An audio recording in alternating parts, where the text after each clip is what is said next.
پاک عمل ہے، اور اس پاک عمل میں پاک لوگ ہی جلدی سے جلد ہے نا، جلد سے جلد داخل ہوتے ہیں، اور معاملہ کیا کرتے ہیں کہ وہ معاملات جو کرتے ہیں وہ پاکی کے تحت کرتے ہیں، پاک ہو کر کرتے ہیں، پاک صاف ہو کر کرتے ہیں۔ اور اس میں جو ہے نا آج کا جو معاملہ چل رہا ہے کہ آج جو آج ہمارے معاشرے میں، ہمارے سماج میں یہ چیز عام ہو چکی ہے کہ پہلے سیٹل ہو جاؤ، لڑکا ہے تو گھر بنا لے، نوکری اچھی کر لے، اس کے بعد دیکھتے ہیں، تب تک عمر نکلتی ہے 30 سال، 35 سال، 36 سال۔ ان 30 35 36 سال میں کیا کیا لڑکا انجام نہیں دیتا، کیا کیا معاملات نہیں کرتا، اس پہ کسی کو کوئی مسئلہ نہیں ہے، کسی کو کوئی کچھ نہیں کہنا ہے۔ لیکن اگر اسی لڑکے نے یہ سوچ لیا کہ ہم نکاح کریں گے 20 سال کی عمر میں، ابھی میرے پاس جاب نہیں ہے، پڑھ رہا ہوں، نکاح کر لیتا ہوں، ابھی نکاح کر لیتا ہوں، تو معاملات کیا بنے گا؟ گھر والے اس کے خلاف ہو جائیں گے، گھر والے اس کے خلاف ہو جائیں گے کہ ابھی تو تیرے کو نکاح کرنے کی پڑی ہے، ابھی تو پڑھ، اپنی پڑھائی پہ فوکس کر، اپنی پڑھائی پر دھیان دے۔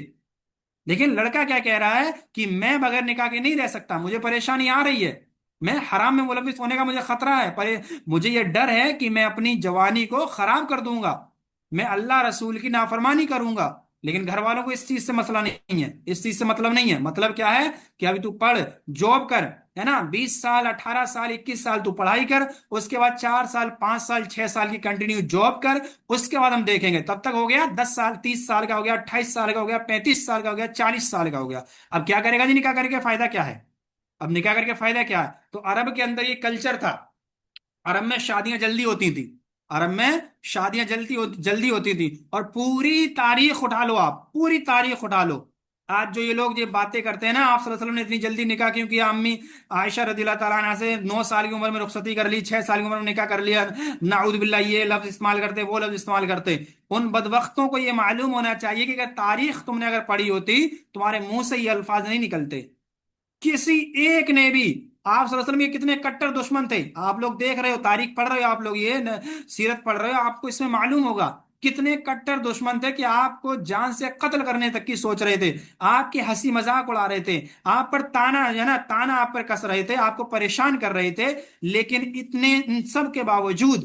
ان سب کے باوجود تاریخ کے اندر ایک جملہ ایسا نقل نہیں ہوتا کہ اس نے کسی چھوٹی لڑکی سے شادی کر لی، یہ غلط کر دیا، نہیں ہے، ایک جملہ ایسا استعمال نہیں ہوا ہے۔ کیوں؟ کیونکہ عرب کے اندر یہ کلچر تھا، عرب کے اندر یہ کلچر تھا، جیسے میں نے آپ کو بتایا ہے کہ 18 سال کی، 19 سال کی جو لڑکیاں ہوتی تھیں نانی دادی بن جاتی تھی وہاں پر،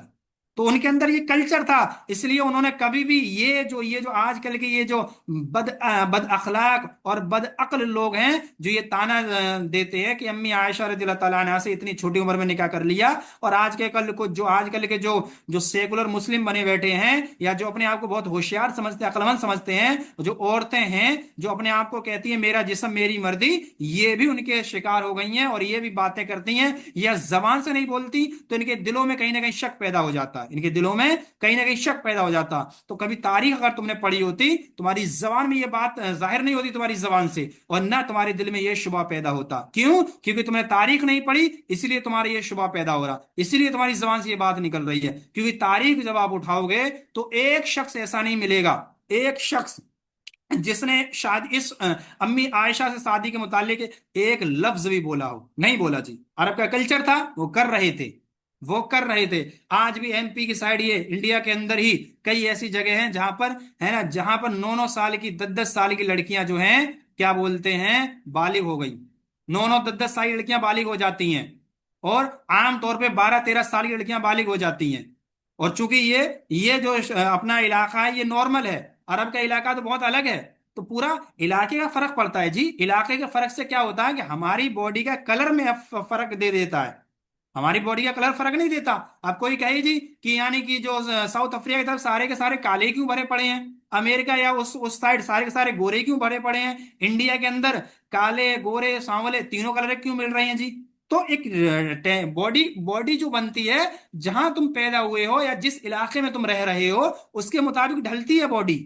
اس کے مطابق جسم کی باڈی ڈھلتی ہے، تو معاملات اسی کے تحت ہوں گے، آپ کے ہاتھ میں نہیں ہوتا جی۔